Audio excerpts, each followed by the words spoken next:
Hey, YouTube, how you doing? OMG, I am back after finishing season 2 of the Sons of Anarchy show. Whoo-wee, let me tell you, if I wasn't a fan after the first season, I'm going to say that I am a fan now. Season 2 was whoa, kick butt. Like, I know the I know that the creator of the show is Kurt Sutter, but what I want to say something.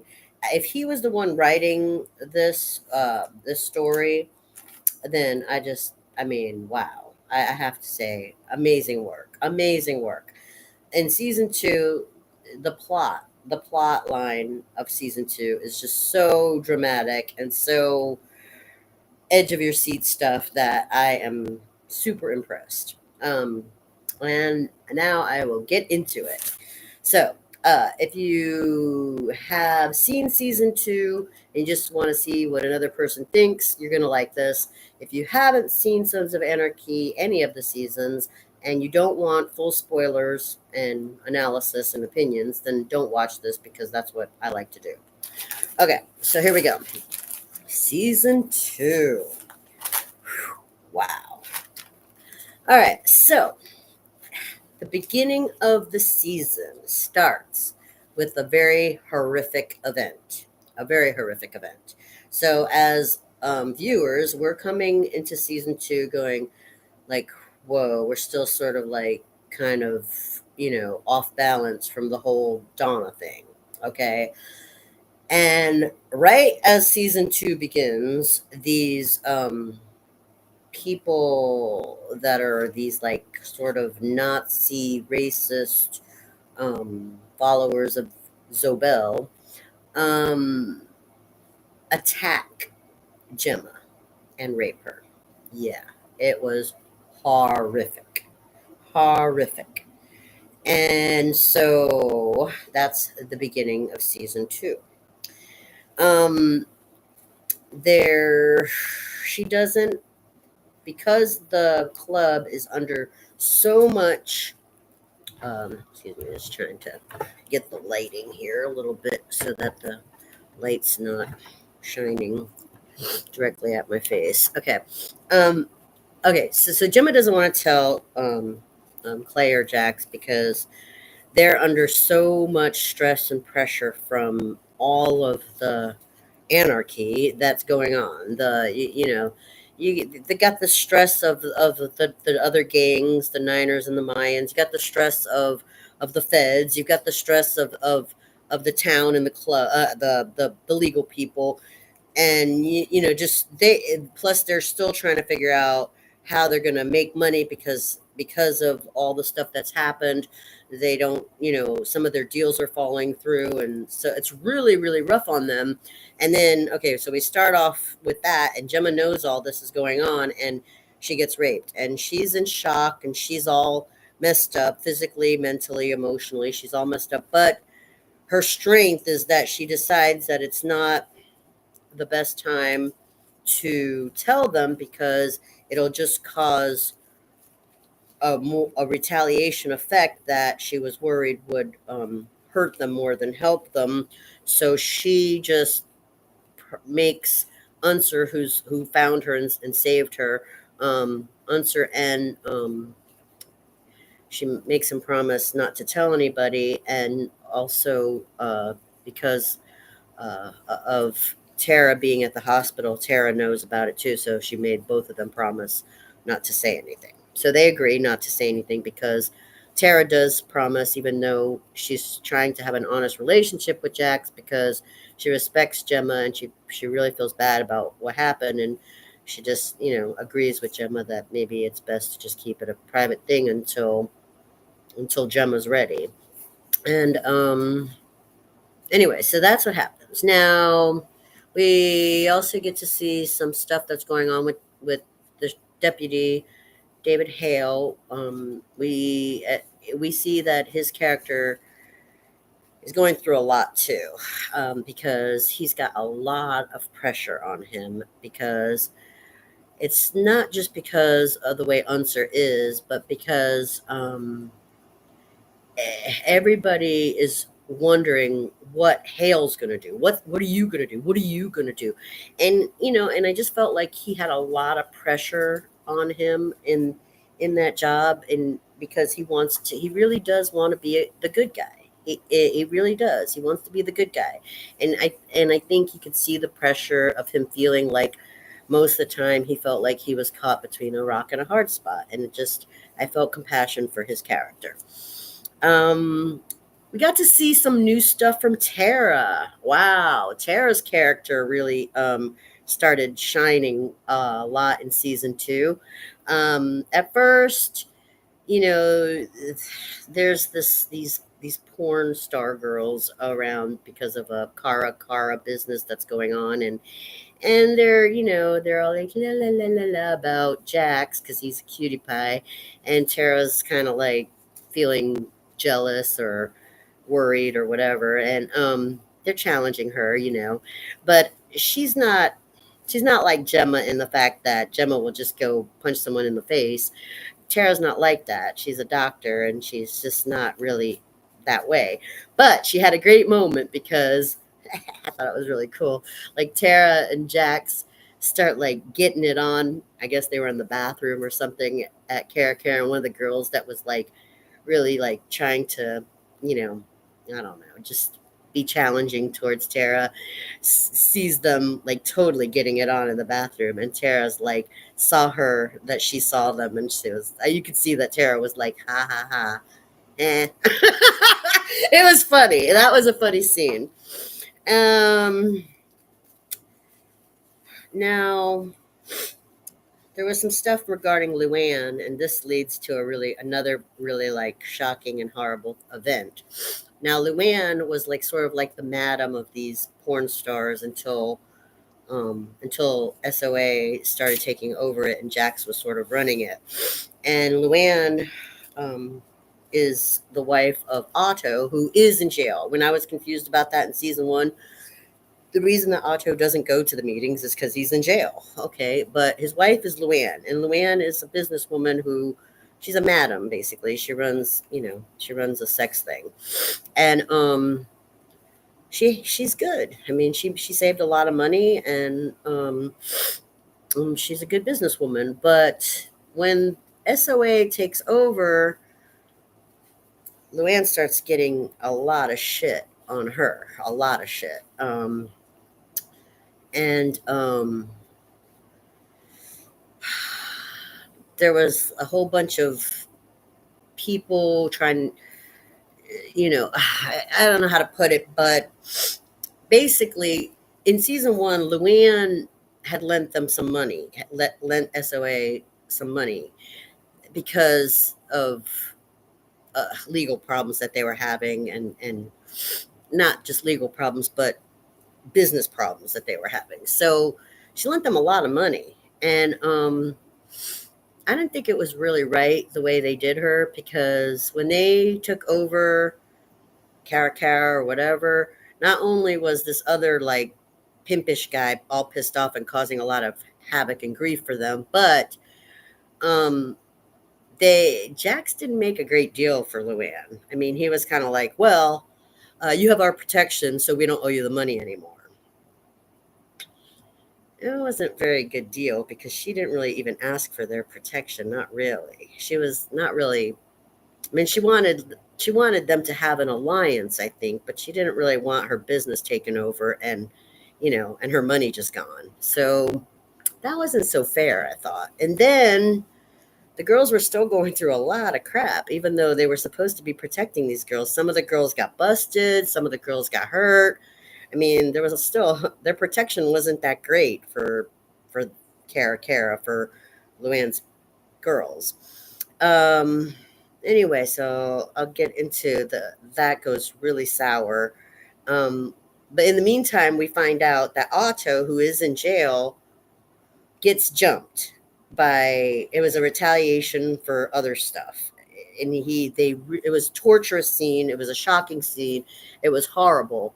I mean, he's mopping and they just gouge his eyes, and now he's like almost blind, and it's just absolutely horrific. And I was like, oh my God, that poor man. I mean, so on one hand, we're just like, oh my God, terrible thing for Otto. And then Tig is in trouble. And just when we're starting to think, gosh, these guys really aren't doing very good, like at protecting anybody, then they do this amazing rescue for Tig. And at this moment, I was a little bit disappointed with Clay, because I was still upset. Also, just like Jax, I was still upset about the Donna thing. And I was a little disappointed that Clay was more concerned about the guns that they were transporting rather than going after and saving Tig. And for Tig's loyalty, I thought that was a little bit weak on Clay's part, but I wasn't the only one because the rest of the gang said, no, Clay, we're going to go get Tig. So they did go and save Tig, which was good because I was beginning to doubt their ability to do anything useful. Um, then uh, conversations start going between David Hale and Jax. They start talking, like really talking. And you get to see that David Hale is a really good guy. He's a good guy. And he's not, I mean, he's a cop, yeah, but he's not a bad cop. He's really a good cop. He's a good guy. Um, so anyway, Gemma is having a hard time, and Unser and Tara are really worried about her. So Tara kind of flexes a little bit and sort of like tries to push uh, uh, Gemma into going to see a shrink, which they show Gemma at the shrink office for like 5 minutes, and Gemma is like, "Hell no, I'm not doing this," so she doesn't do it. But then for the club, because of all their politics and all their enemies and stuff, things start to get worse and worse, and also the tension between Jax and Clay is getting worse and worse because it's not just a father son thing. It's how to handle things. Like that their methods are clashing. So and the club is feeling all like disjointed and confused because the club loves both of them, and they don't. It's like almost like two parents fighting all the time. So they're really, because it's the president and the vice president fighting all the time. So they don't. The club is really feeling it. Now, after a lot of several episodes, we see that Opie is going through a lot. Because I was saying, I wonder what's going to happen to Opie. Well, Opie was doing okay. They were getting on his case a lot because he dove right back into the club and basically let his mother take care of his two kids. Sometimes Tara and Gemma would help, but mostly he was just ignoring his kids. I guess he just didn't know how to deal with it, and they were getting on his case. A lot of people were getting on his case about it. But then he gets a new girlfriend. One of Luann's girls has a crush on Opie, and they start hanging out and stuff. And she's got two kids, and he's got two kids, or something like that, and they get along really good. So looks like it's going okay. It's like Opie's healing, and he's trying to get on, and so that looked good. Um, for Tara, this is where some major character development happens for Tara. Now she's worked really hard and to get her job at the hospital, and everybody knows that she does her job well. I mean, she's helped lots of people. I mean, she's helped not just people she doesn't know, but people she knows, and she's always there, and she's very reliable. She loves her job. Well, her job starts getting threatened because the administrative staff, her superiors at the hospital, don't really like or agree with her associations with the club, and especially knowing that her boyfriend is Jax, and they all know that Jax is her boyfriend. And well, excuse me, they don't call it that in the show. Not they don't say boyfriend. They say she's his old lady. I'm sorry. It's just funny. Yeah. 'Cause she's his old lady. Like, that's how the club calls their women. So they know that her and Jackson are together, and the hospital doesn't like it at all. It's they'll save lives, but you could tell that they're kind of like how Stahl was in the first season. They don't like the club. They're like gangsters, bad people. So they start putting pressure on Tara, kind of like they're gonna, you know, push her to make a choice, the club or the job.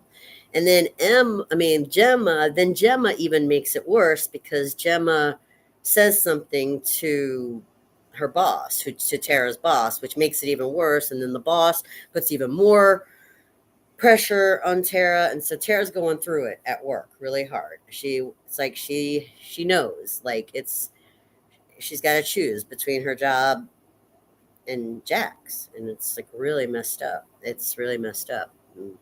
Um, well, just I did mention Stahl, and I didn't think we would see her again so soon, but she comes back in season two, but she's not after Sam Crow. She's not after the club. This time I thought she was going to be after Zobel, which is sort of like the club's main enemy in season two. But she's not after really Zobel either. She's after the IRA, which is the Irish gangsters. So she's wheeling and dealing now with whoever, anybody. She's willing to deal with anybody so that she can advance her career by getting the IRA, who's her new devil. Uh, and the closest link to that is the Irish guy in Sam Crow, which is Chibs. And oh my God, I did cry for Chibs a couple of times because, man, I just felt really bad for him too. I mean, like Otto and Luann and Chibs, they were going through a lot of shit. It was really bad. Um, but anyway, I cried a lot. Let me just put this way: season two had me crying. Like season one was bad and it was shocking, and I got into the characters. But season two, I mean, I cried. I cried like a baby in season two. There were so many people I was so sad for. There was so much sad shit. Um, so okay, where am I? So the people who raped Gemma, that's those are the Nazi racists who work for Zobel, and uh, they don't want Sam Crow around at all. They call Sam Crow, what did they call them? Race traitors or something. Like they were like they were a traitor to their own race or something like that. I don't know. Anyway, they're going back and forth trying to hurt each other, and the whole reason that they raped Gemma was they thought that that would mess up the emotional equilibrium of the club and cause them to be so stupid that they could annihilate them. But since Gemma never told them, it didn't work the way they wanted it to work. But they do retaliate for this, that, and the other, and there's all these fights, and so because of something else that they did, they all get locked up. They're all thrown in jail. The club, Clay, uh, Chibs, Tig, uh, Jax. They're all. I don't know. At most, the only one who's not there is I think the only one who wasn't in jail with them might have been Opie. I think he was still out. I don't know. But anyway, Gemma's freaking out. So she's freaking out and she's like, I got to get them out of there. So she's begging. Okay, remember how I said the politician's daughter got raped by the clown at the carnival? Okay, so she goes to see that politician and she's begging him for help. Like, please help me get them out of there. They're not safe. My heart's breaking, all this stuff. And first he's like, I don't know if I can help you. But then his daughter that got raped, and Gemma have a moment and they talk a little bit. And I guess something there about the daughter must have, said something to make the politician decide to help Gemma. and he gets them out of there. Phew, we're like, oh my God, because just the little bit that we saw of them in jail was like horrible. And it was just like, oh my God, if they stay in there, they probably won't get out. It's going to go like how it's going for Otto. It's really bad. So, uh, then Clay's so grateful, okay, so grateful that the politician helped them out that he had this black male knife, because with fingerprints on it, because the politician at one point was going to kill the clown or the rapist, whoever, but he didn't even know who the rapist was at first, but his fingerprints were on a knife. And Clay gives the knife back and says, I have nothing on you. Now we're just going to deal with each other honestly, and like no blackmail, because um, they have accomplished respect for each other. So that's good. And then we find out that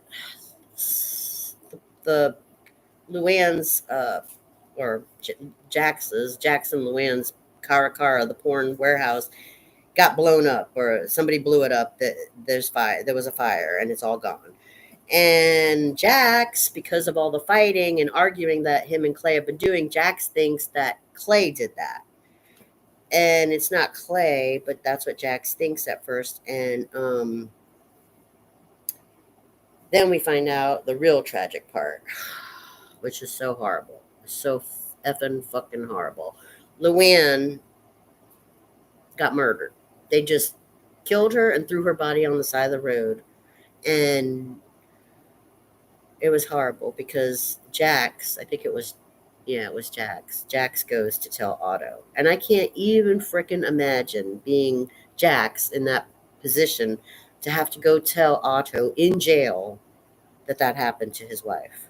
I mean, that was brave. I mean, you got to give Jax credit for having that kind of courage to go tell Otto that. I mean, it broke my heart. It broke my heart for Otto.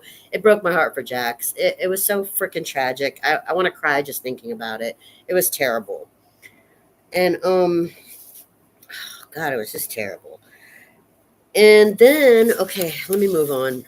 Okay, so that's just like the middle of season two. There's way more coming. It's just so much happened in season two. I I I'm so emotionally all over the place after watching season two. Like I want to watch season three, but I have to wait till next month because I'm buying them season by season, and it's just I can't really afford to do all the seasons at once. But I mean, and maybe I do need a break. After season two, I probably need a few weeks just to recover because it was such an emotional roller coaster. Like, oh my God. Ugh.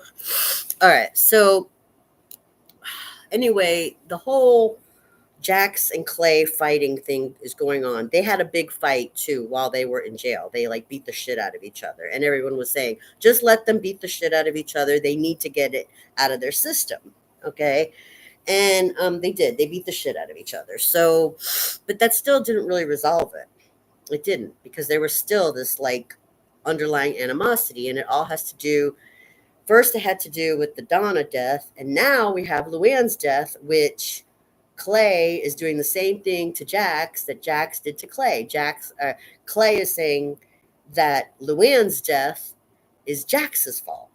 Now, when you stop and just take a breath and realize that yes, one thing leads to another, but it really, it really, at first, it's my first instinct to say, yeah, they caused it because of the decisions that they made, but it's not really. It's bigger than that. It's even bigger than just saying it's Jax's fault or it's Clay's fault. It's bigger than that. It's like it's chaos.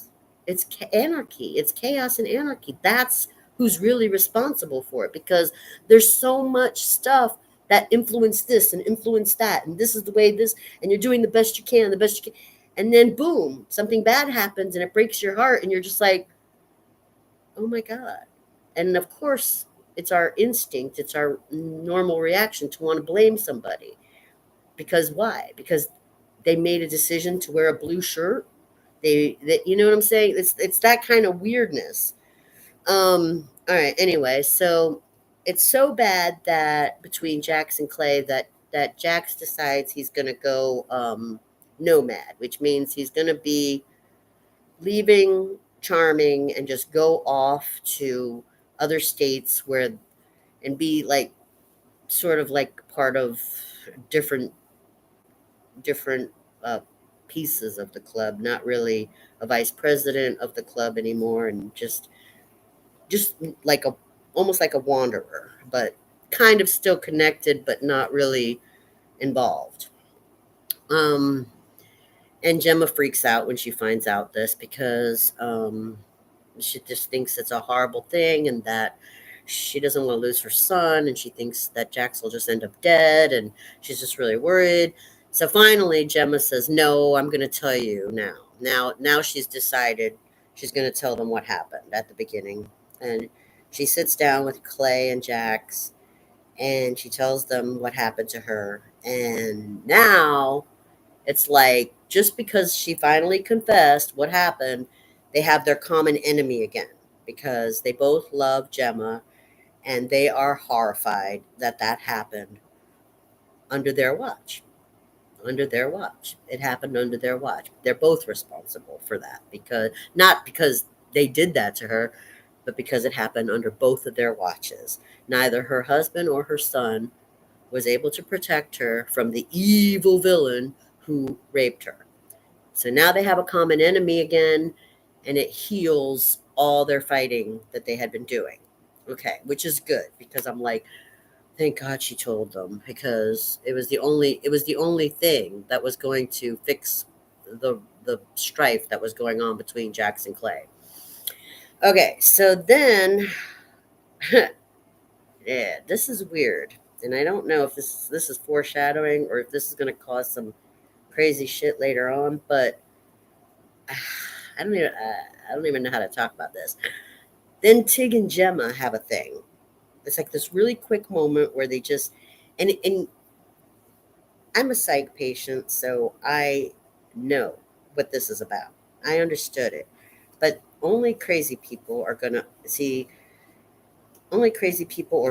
of a crime or something are gonna understand what happened there with Tig and Gemma.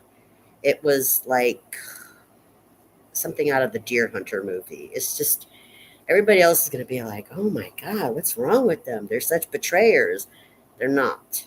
But it's really deep what that moment was between Tig and Gemma. And that's all I can say about that. It was shocking, but it was deep, really, really deep. It was irrational. And when you're crazy, a moment like that doesn't look right, but it actually is. That's what crazy is. I can't really explain it better than that. Then, because Tig is feeling all this healing and love that's actually occurring because the confession has come out, he decides to confess to Opie that he was the one who shot Donna. And it was powerful. It was really powerful because Opie just loses his shit for a moment. I mean, he wants to kill Tig right there, and Tig's ready for it. He confesses, like he doesn't even try to fight Opie at all. He just like if Opie wants to kill him, Tig's ready to die right there. He wanted to confess to Opie. He wanted to heal that before anything else happened. It was like he was ready to die. But Opie doesn't kill him. Opie somehow finds the strength to not kill Tig. Instead, he wants to kill Stall. He wants to put the blame on Stall instead of Tig because he figures Tig wouldn't have done that if Stall hadn't stirred all the shit. So he goes after Stall instead of killing Tig. And he's got the gun to her head. And this is where we find out that Stall is a little bit crazy. Stahl is crazy too, and I think she has some like really deep issues. I really do. I think she's like crazier than like Clarice Sterling in Silence of the Lambs. I think Stahl is crazier than her. She's got some really sick issues that motivate her career ambitions because Opie's holding a gun to her head, and she's just like, go ahead. Like, she doesn't even care if she lives or dies. That's how it seems. It's just so weird. She's such a weird, crazy character. Um, but once Opie kind of gets the sense that she feels powerless and, mm, I don't know, maybe even scared or something. I guess Opie wanted to just make her feel some kind of badly about something. So once Opie feels satisfied by that, he says he gives her mercy, like he doesn't kill her, and he walks away. And then Opie's over it because he's got a new girlfriend. Everything's come out, and he's just over it. Uh, there was a tearjerker moment between Gemma and Chibs, because Chibs, I told you, like Chibs is going through it, like because of the IRA. Chibs is the one, the Irish one, and he was outcast of the IRA, the Irish people, because I don't know, they don't tell us why or what happened.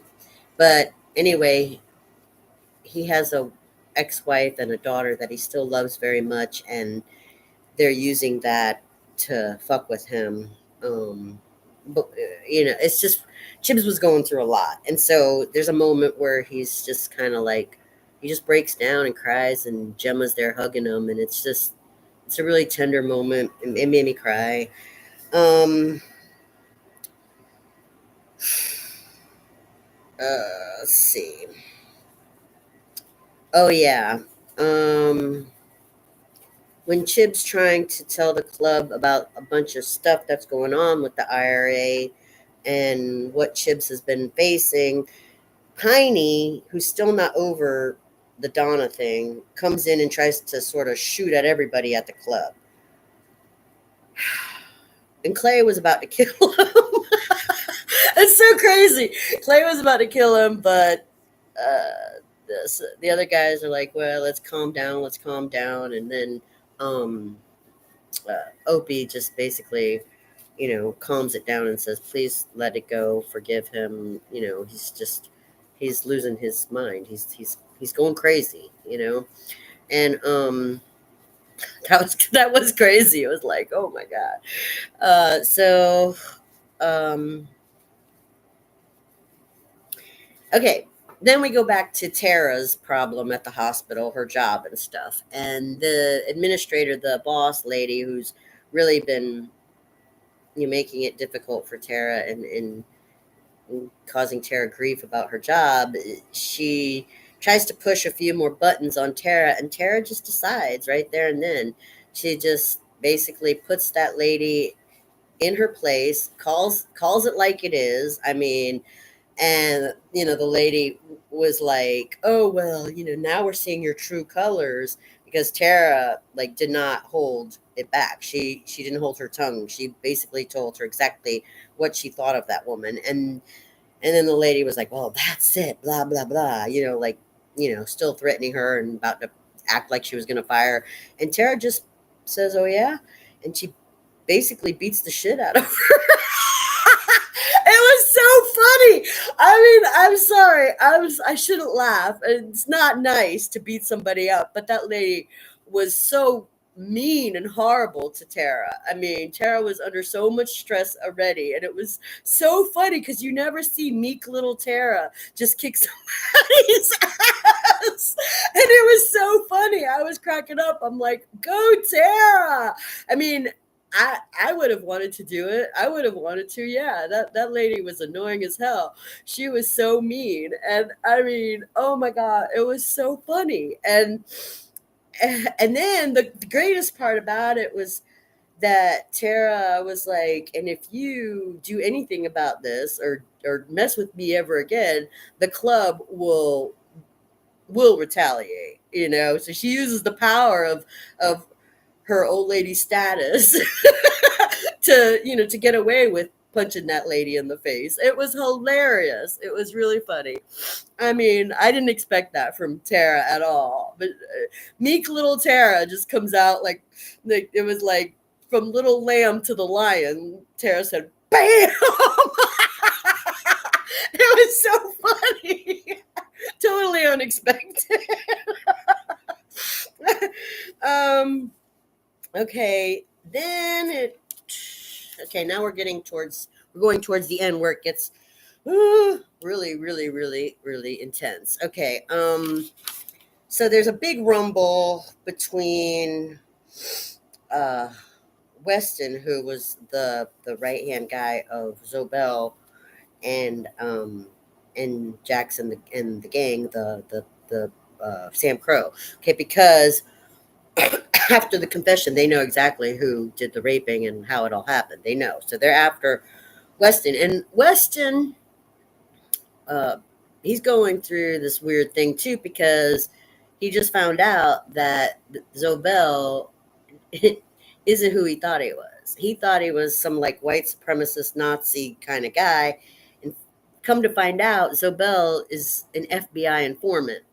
So it's all tweaked out. And while Weston is going through all this disillusionment, he's all on his own. Well, not completely on his own because there's still some other like white supremacist Nazi people who want to fight with him. But they're in this big rumble basically between them um and Sam Crow. But Sam Crow isn't standing alone either because this is really interesting. The other gangs, the Niners and the Mayans, also back in Sam Crow on this one. So they're like, you know, it's not about that. So it got really interesting. Now, this is why I think I was trying to figure out why the IRA was also involved. Like, who was really, supposed to be the bad guy? Was it the IRA or was it Zobel? But see, with this show, you can never really answer that question. There is no good guy and bad guy. That's the thing about Anarchy. There is no good guy and bad guy. So, but anyway, Stahl is after the IRA, and the whole. I think the writer of season 2 is using the IRA to put things in perspective, just like they used the Psycho Con in season 1. The IRA is putting things in perspective. See, when the Niners and the Mayans backed up Sam Crow, it wasn't about race. See, even though it looks like it is because of the way that the gangs are divided. It wasn't about race. And the IRA puts that into perspective too, because the Irish gang doesn't care about what country you're from or what they're all they care about is the Irish people.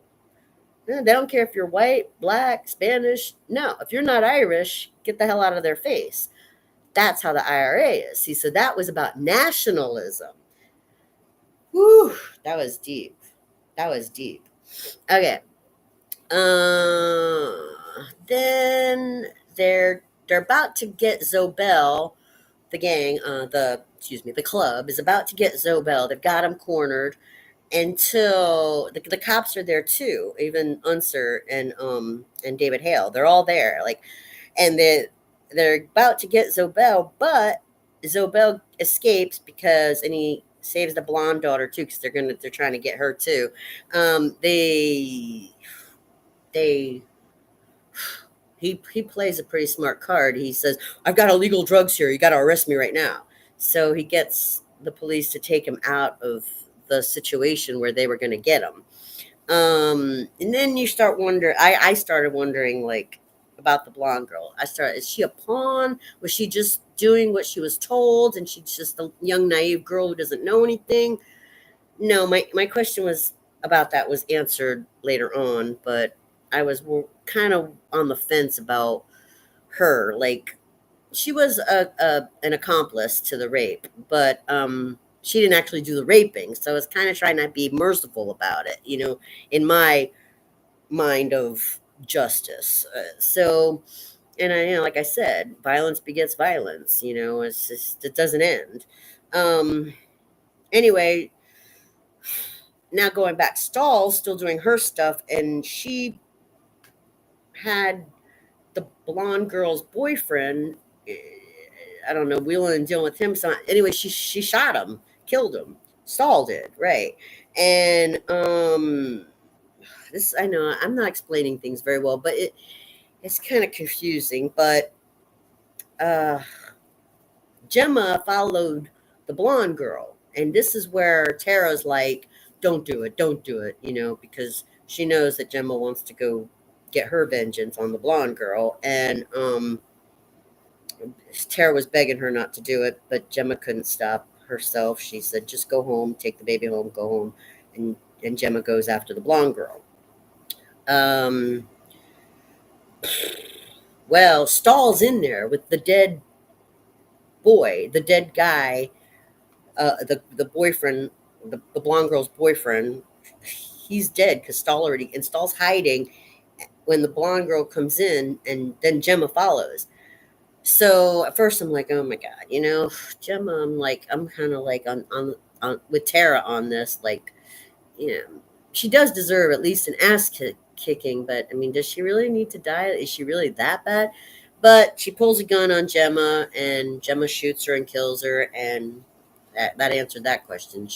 It was kill or be killed. So, and this is where it gets really interesting, because then Stahl and Gemma are sitting there with two dead bodies. I'm sorry.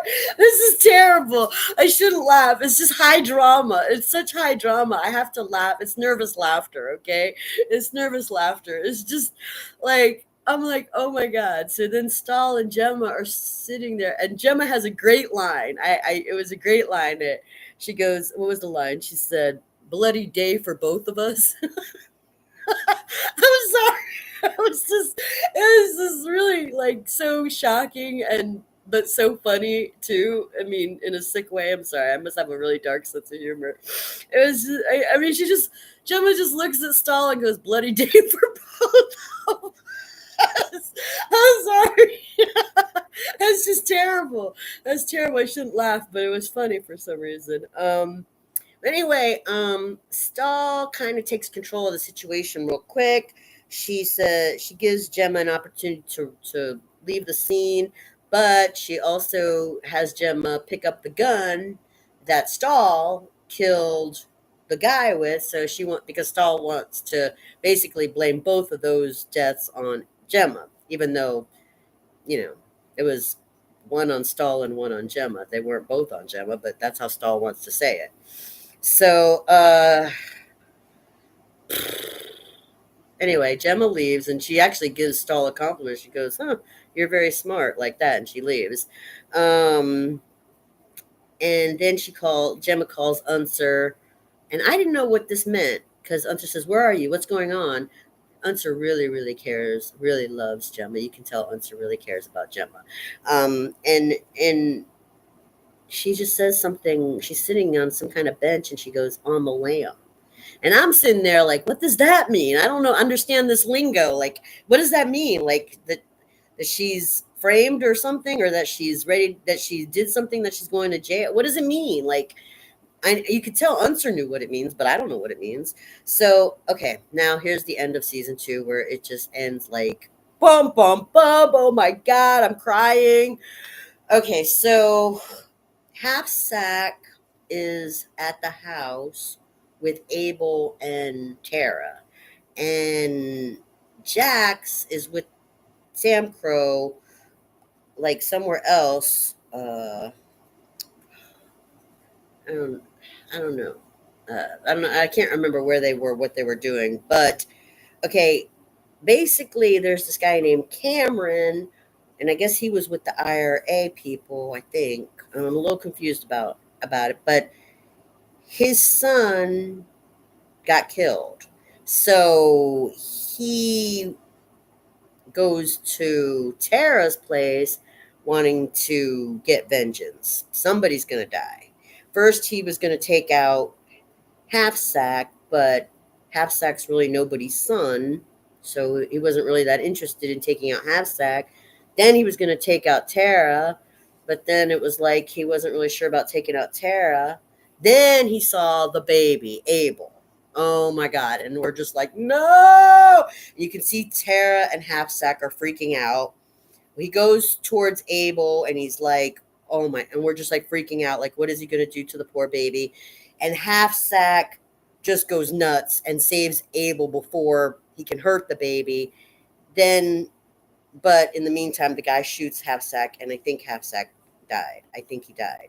And Tara's freaking out, and she had called Jax, and Jax was on his way, but by the time Jax gets there, Cameron, this crazy guy who's mourning the loss of his son, has already stolen the baby Abel.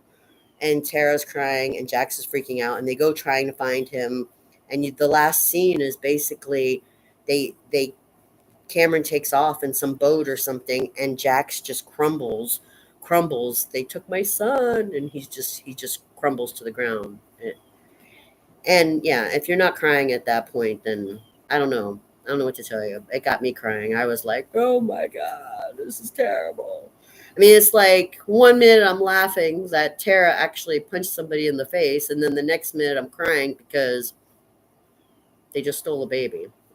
Oh my God. Yeah. Okay, so now that I gave you the whole rundown of the emotional roller coaster of the plot, I want to just say um, that this is a great show. And I did compare, remember I compared it to Walking Dead and Breaking Bad? I'm going to actually say that this show is even better than those two shows because, I mean, it's more realistic, even though it's a show, and of course there's some plot holes and there's some exaggerated stuff going on. Of course there is, but it still has a more realistic feeling to it than, killing zombies or some cancer patient who sells meth and just goes crazy all the time. So I definitely think it's more realistic in the way that they show, what people will do for their family, what people will do for money, what people will do for their career. And, I mean, it's very realistic like that, and it gets you emotional. It really does. So I really am a big fan of the show now. I won't be able to do a season 3 review until probably till next month. If I do get to watch season 3 this month, it's because I made some extra money somehow or something. But besides that, I probably won't be able to do a season 3 review until October. But I'm definitely a fan of the show after watching season 1 and season 2. It's a great show. So, thumbs up to the creative team involved in that show, and I'm really glad I get to see it now. Yeah, I'm hooked.